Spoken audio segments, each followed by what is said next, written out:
welcome back to the channel, folks. My name is Set and you are now watching Culture Crack. I just want to quickly say thank you to all the subscribers, the likers, the commenters that have been supporting the channel for ages, over on the live streams as well. You guys are brilliant. Keep doing what you do. The channel is going where it needs to go, right? If you know, you know. So this video is off of the back of the last video in the series, which was called Heroes and Heels. As soon as I got finished editing that, I immediately started to remember more and more people I could have put in there as honorable mentions. If you missed that video, you can see it here. To make amends for that, here is a top 5 underrated black villains list. Now, 2 of them you could say, nah, they're kind of heels, they're kind of anti-heroes, they're low-key good guys, but they fit the narrative. So here goes my top 5 black villains. So number 1 on my list is Kuzan, aka Aokiji, or the Iceman. I'm an anime watcher, not a manga reader, so there's people that are gonna know exactly what happens when. Do not spoil it, let everyone catch up. I knew Aokiji was a bad boy the first time I saw him riding a bike on the ocean. I was like, no way is this guy riding a bike on the ocean, right? I knew he was going to be a dude from that moment. Now, technically, he is not really a villain, but he is a bad guy in terms of the world of One Piece, where the Straw Hats are pirates. He is a Navy or Admiral level Navy man. So by sheer virtue of the way the show was set up, Aokiji was always going to be at odds with the Straw Hats. Even though he does help them at times and gives them a bly and does all kinds of cool things, he's still technically a villain. So here goes. Aokiji, aka Kuzan. He's a former Marine Admiral with a calm, lazy demeanor but strong moral convictions. He left the Marines after an ideological conflict with Akainu, and he possesses the power of the Ice fruit, or the Hihi no Mi, which is a Logia type devil fruit. Aokiji's departure from the Marines showed internal cracks in the world government. His mysterious role with Blackbeard suggests a deeper plan that could disrupt global power dynamics, making him not only a threat to the Straw Hats but the world government, especially after his fight with Garp.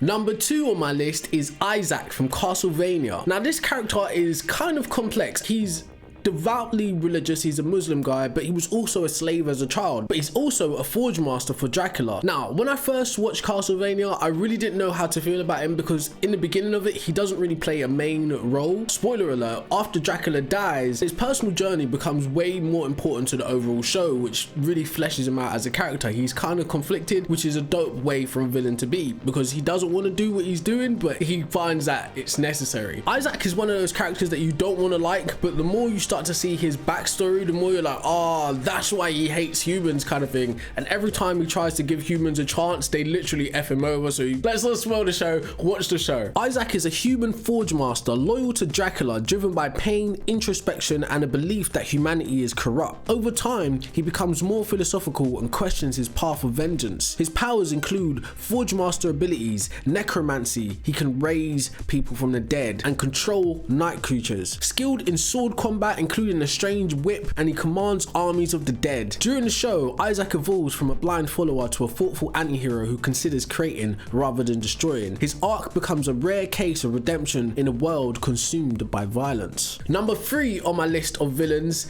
is Kaname Tosen, or Captain Tosen from Bleach. When I first saw this character, I thought, yeah, he's got a bad boy design. Now, the way they flip his character, you don't know that he's gonna become one of the villains. Tosen is a really complex character, like nearly everyone on this list. He's a blind guy that is looking for justice. It's like really metaphorical. He ends up being a soldier for a guy called Aizen, and he's a blind guy. Like, anyways, you could say he was finessed by Aizen into this situation, but he was always out for justice for the unalivement of his friend. That leads him down a path of darkness, but he's still trying to do it in a righteous way, but he just goes about it wrong. That's how he ends up the way he ends up. Tosen is a blind former captain of the 9th Division, deeply believes in justice, but follows a warped version of it, leading him to betray the Soul Society under Aizen. Tosen falls from an idealist to a traitor and showcases the dangers of justice twisted by vengeance. His final confrontation is a sobering moment of truth and tragic clarity. His Zanpakuto is Suzumashi, he uses sound-based attacks,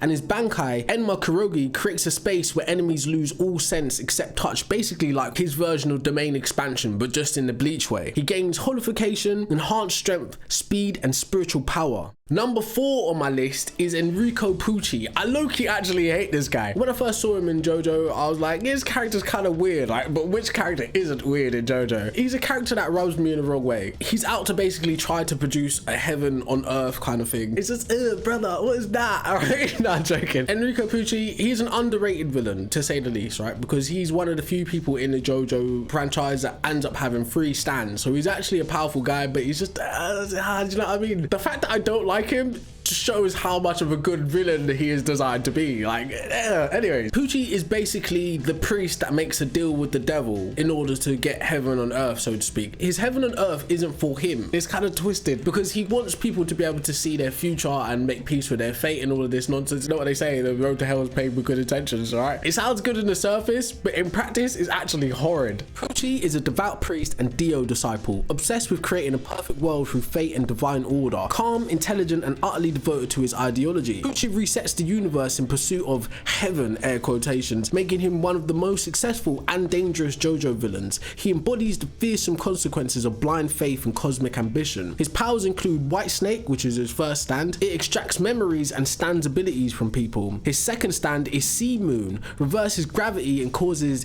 disintegration. And his final stand is Made in Heaven, accelerates time until the universe resets. Ironic for a Christian to be basically making the Big Bang. And our 5th and final villain is Amanda Waller. I really like the character of Amanda Waller. Now, I don't know too much about the movie version of Amanda Waller, but my Amanda Waller is Justice League Unlimited. So the reason she doesn't even like heroes in the first place is because she spots the hypocrisy. They're basically vigilantes, and when a civilian does a vigilante act, they get dubbed as a criminal, whereas where a superhero does one, they get praised. That was one of the biggest things that really rubbed her the wrong way, specifically because of her past traumas and what happened in her own family. So one of her people went and took vengeance on a guy that did something horrific to one of her people, and he was unalived in the process, but the government and the country labeled that guy as a villain, basically. The other thing I really like about Amanda Waller is the fact that she makes it so there's always a threat to the superheroes and the supervillains from humans. All right, she makes sure that is the case. She keeps Batman in check. She says to Batman straight up, like, what? Say whatever you want to say, bruv, but I know who you are. I can blow the whistle on you anytime I want. She's a gangster. Like, you gotta respect Amanda Waller. Top G. Amanda Waller, a high-ranking government official known for a cold, manipulative personality, leads Task Force X, aka Suicide Squad, and controls some of the most dangerous metahumans. She has no superhuman abilities, but she possesses extreme intelligence, psychological warfare skills, and strategic power. Has full authority over deadly covert operations. So she's basically like a CIA type Black Ops agent. Waller is the embodiment of ruthless realism in the DC universe, doing whatever it takes to protect national security. Her willingness to cross moral lines challenges the heroism of people she manipulates and highlights the actual very real reality of being someone in power. So there you have it, my top 5 underrated black villains to make up for the people I should have and could have mentioned in my Heroes and Heels video. Now I still ain't got round to telling you why I didn't put Black Panther, Miles Morales and Killmonger in that video, and I'll save that for another video. So I just want to say again, thank you to everyone that's tuned in. Please tell me what you think, and of course let me know if there's someone bait I missed again. I really started thinking I wanted to put some like movie characters in there,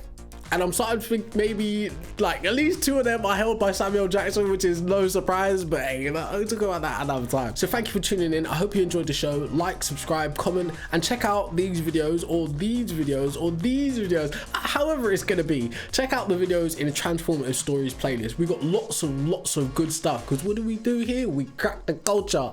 We crack the culture. Anyways, I'll see you guys later. Thank you for tuning in. Take care.